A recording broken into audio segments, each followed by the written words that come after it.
So I just finished this commissioned painting.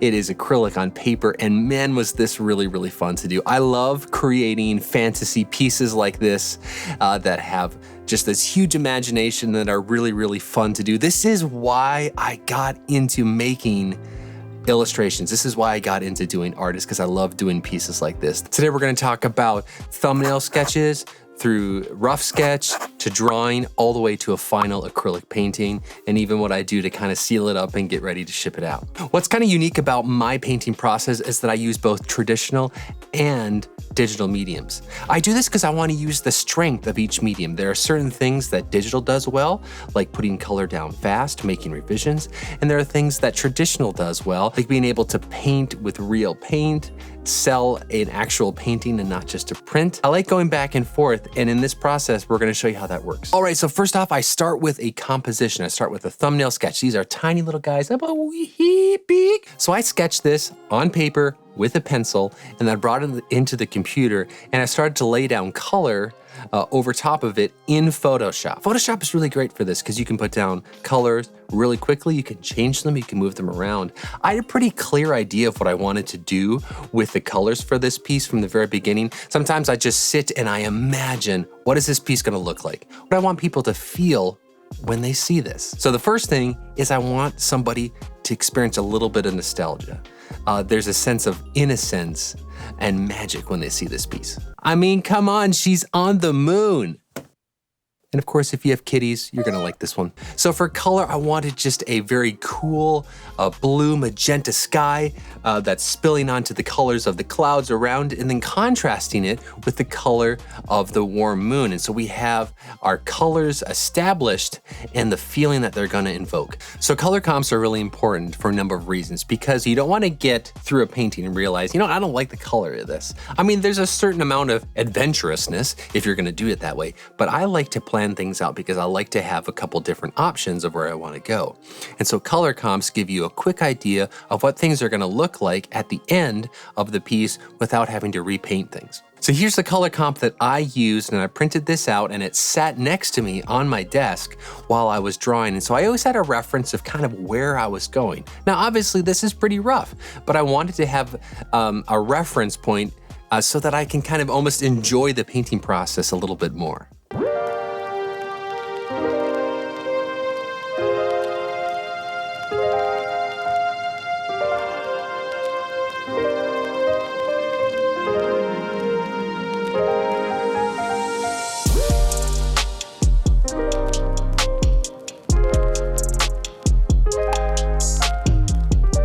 All right, now we move on to digital drawing. This is where we take the rough sketch and take it to a refined drawing. I do enjoy drawing digitally, as it allows me to move and make changes easily and try out new ideas. You'll see me flipping the canvas here while I draw.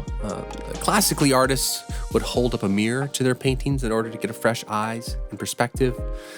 This helps us see the problem areas that are hidden by looking at the image too long. We just get too used to it and need some fresh eyes. I also have a few monitors that I like to keep my reference photos visible while I paint, and I like dropping all my reference photos into one file and then just kind of zooming in and out as needed. All right, now here is the final drawing ready to be printed and enlarged. Boom, okay, so now we have the color comps done. I have printed that on a little piece of paper, and we're gonna go downstairs because that's where my enlarger is. In the dungeon, baby. So let's go downstairs. All right, here we are at the enlarger. This is an opaque enlarger by Artograph. I got it a number of years ago. It's still been working for me. I've only had to change the bulb in it like once. And what's really great about this is I can take a piece of paper, or a print off, or a sketch I've done in my sketchbook, slap it in this projector, and it will enlarge it onto a piece of paper. I could take it sideways and project it onto a wall for mirrors. This thing has been invaluable over the years for me in my illustration career. So we're gonna take this drawing right here, and we're gonna put it right inside of that thing. It uses a system of mirrors to project the image, and this isn't on like a transparency. Like I said, this is an actual printed drawing or from a sketchbook, and uses a couple sets of mirrors to then project the image onto the paper. Now I do have to turn off all the lights and it's gonna get really dark in here so that we can actually see what we're doing. So this is the lens right here, and if I bring this up or down, it will help focus the drawing onto the paper. And kind of depending on how high I can move this up or down will change the size of the projection. And so I need to use it to fit onto this paper.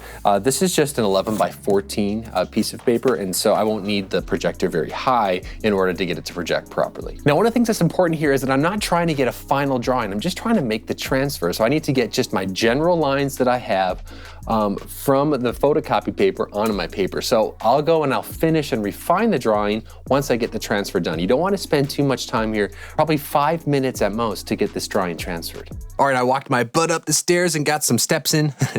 Oh gosh. I got some steps in today by going up and down those stairs a couple times, and now we're ready to take this drawing that's just been transferred and actually finish it. Remember, in the transfer process, we're not looking to finish a drawing, we're just looking to capture it and to move it onto this piece of paper. So now let's move on to getting this drawing done.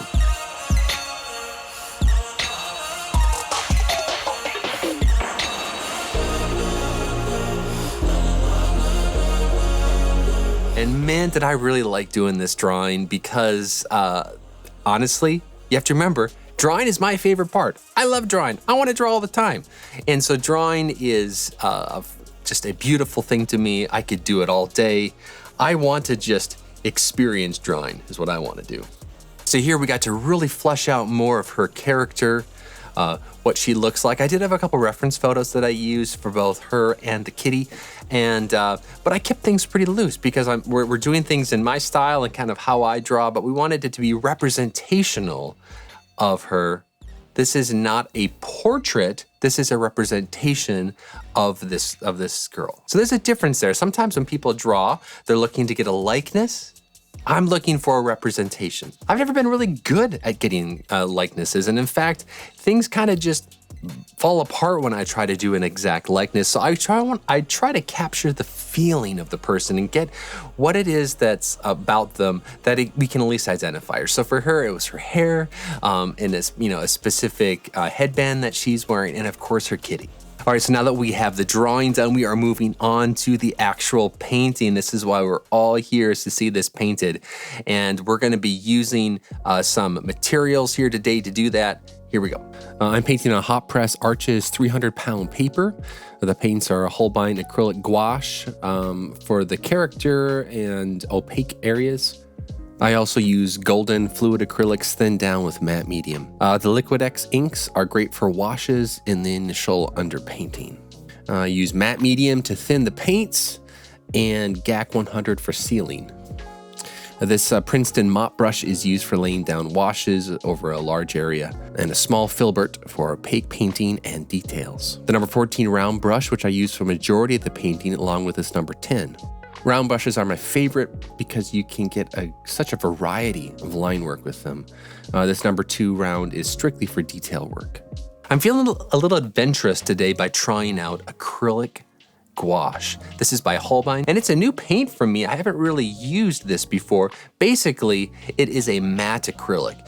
Most acrylics have some sort of gloss inside of the medium, and this just doesn't have that. And I like that because of a secret idea that I have. I'm gonna draw over this painting. So using colored pencils, I'm gonna draw over my painting to help carve out the line drawing. Because remember, I'm a drawer, so I won't always wanna have that in my back pocket. And I use that quite often.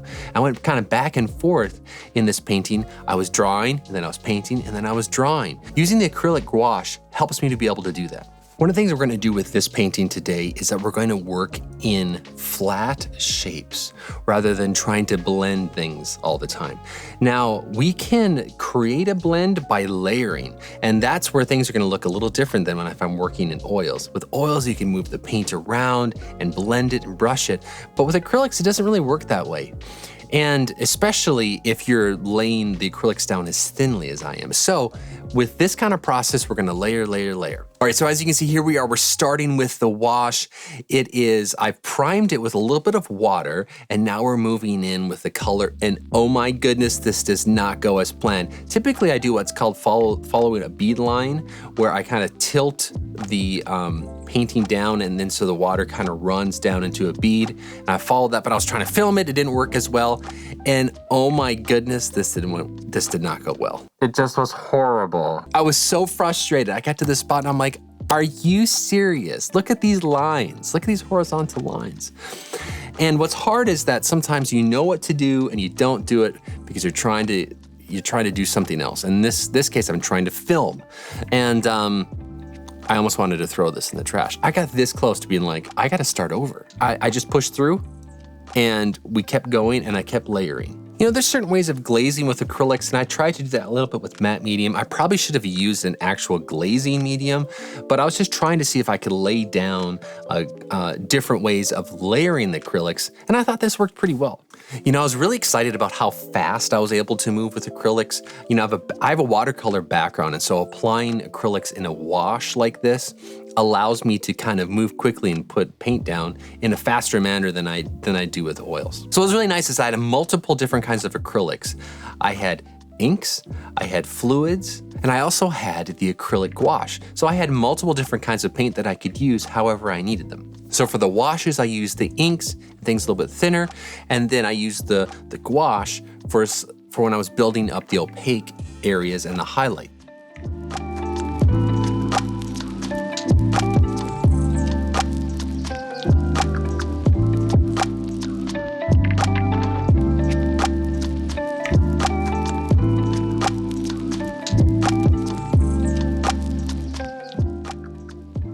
With all the planning that I've done beforehand, this part of the painting is just free and beautiful.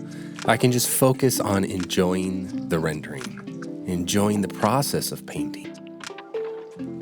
I do go back and forth between layering down washes and then painting opaquely. So I wanted to get the sky a little darker, and so here I am laying down another fairly transparent wash.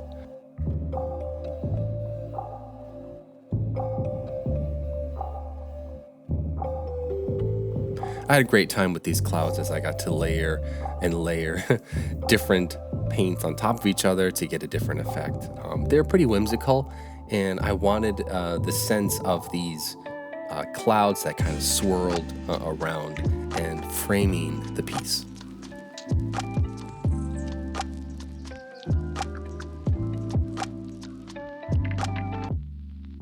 Here I'm painting with mostly straight acrylic gouache with probably just a little bit of matte medium just for a little bit of flow as I kind of fill in the moon here. And this is part of the process that I just really love to see.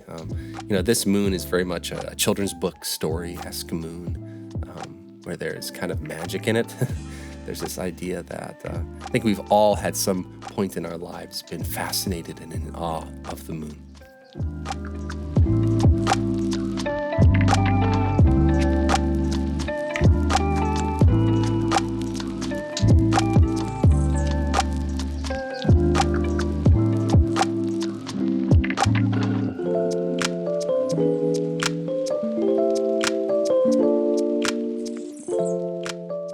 So here I am moving into painting some of the stars, which was a really kind of a fun way to end the painting for me.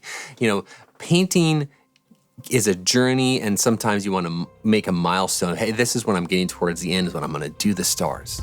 Boom, so there it is. That's how I create a commission painting, acrylics on paper. I'm really glad that you watched this whole thing. If you like what you saw here today, please head over to my Patreon page where you can support the work that I'm doing on this channel. Even a few dollars a month goes a long ways to help make this possible. You get to look at some behind the scene things, get to see longer cuts of videos, wallpapers, the list kind of goes on. So go ahead and tell me in the comments, what was the part of this process that surprised you the most? What did you like about it? What did you not like about it? Because there's things about it that I'm still working through. The process is always fluid, it's always changing. I'm always trying to find ways to improve it, or things that I like and things that I don't. So what part of today are you gonna use the next time you make a painting? Remember that you are valuable and that you are loved. I'm really glad that you're here today. Thanks so much for watching. We'll see you next time.